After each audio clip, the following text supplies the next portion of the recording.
Hi guys, this video is going to look at how to get the most out of your practice with deliberate sparring.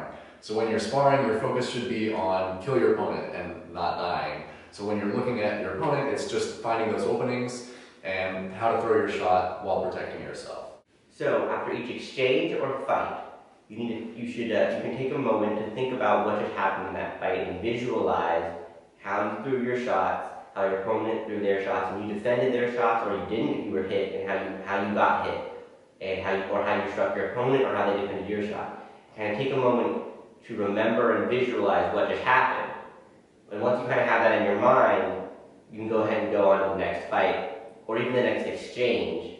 And stopping to do this even within the single fight, so we have an exchange, throw a couple shots, and then stepping back and taking that moment to figure out what just happened can help you have the next exchange go better, because you can say, well, he defended me in this way, so I'm going to exploit that defense in such a way, having kind of that idea of what happened in your mind. Yeah, you're basically learning how to predict your opponent's movements if they do something that's predictable, or how to change your shot to make it more effective. This is obviously more effective on a larger scale as well, because when you're training and you find these differences, you can find how to improve your style overall. You know, maybe your stance needs a change, or your shot, your basic snapshot needs a different motion to it to make it more effective, to make it, harder to parry or harder to block. And the basic idea is to try to be very aware of what happened in every fight. What you did, most importantly, how you moved, how you did your thing, and even just as importantly, how they moved and how they attacked and killed you, because then in the future, you can adjust your game. Even in the middle of one fight, they might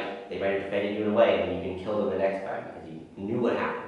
After a fight, if you've stopped to discuss with your opponent what just happened, make sure that you focus first on what you remember. So what you remember your body doing, the way that you were moving. You want to kind of focus on this first before you get any external input, because the external input will distort your memory of what happened.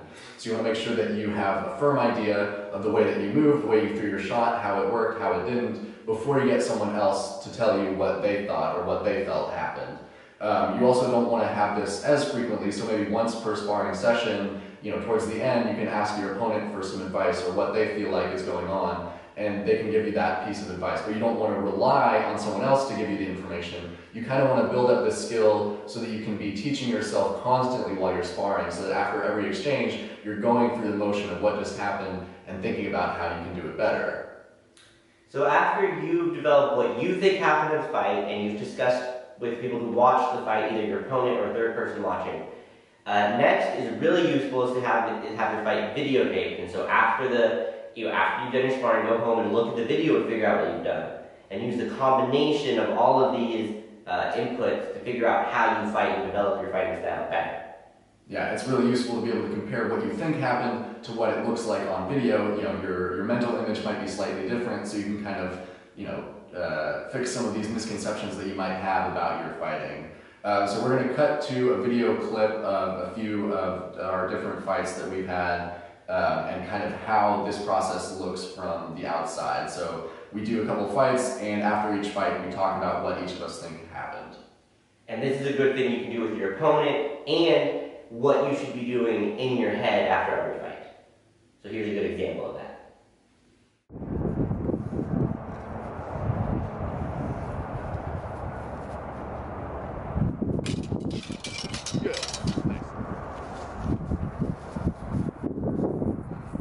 So I think I threw my first parry, and then as I came back online, your second shot came at a time where my dagger was just a little too late. And the reason that worked was because I think I did a series of attacks where I was parrying the sword and throwing, and kept through 3 or 4 yeah, so my dagger parry in a row. After the first one, my dagger parry got too sloppy, I think. Yeah, well, I think also, as you're throwing shots, I was able to mess with the timing. Yeah, so yeah, you exactly. kind of time the shot that you keep throwing, so.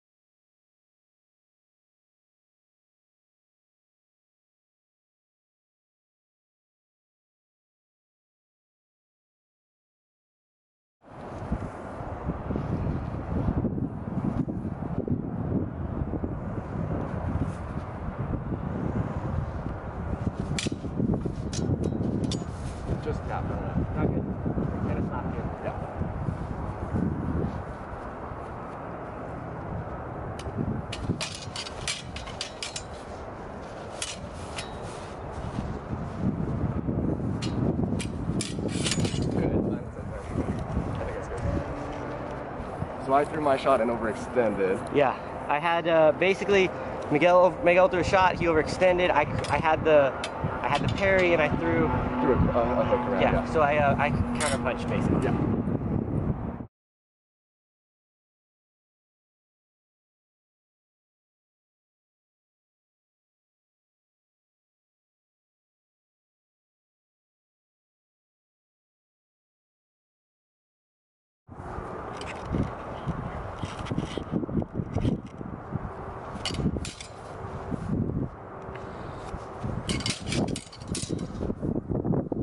I think maybe because it dragged across. It was just weird. So you threw low, like near my leg, and I think as I parried it down, I just threw the same kind of hook shot. It came in somehow inside your dagger. So as you parried it, that's when it did that. I think. Really, I thought it was on the outside. Was it outside? I don't know how it got pushed inside. Maybe I just threw it weirdly. I felt like you hooked it and then it dragged across. Yeah, maybe it was just maybe. But it was just honestly, the angle. I actually don't remember. So Yeah, I think the angle of my attack may have been where it was coming in as a hook, and as I fully extended, that may have been when it dragged across or something. As you stepped out, maybe that you were stepping that direction or something. We can see. that makes sense.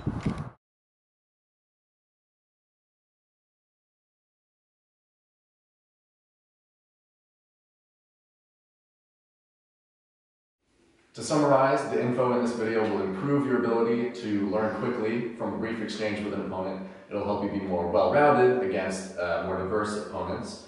It'll help your body awareness, your awareness of angles and lines. It'll help your body movement be more efficient, and it'll help with your prediction skills and shot selection. We hope this video was useful. If you have any questions, please leave them in the comment section below. And thank you for watching.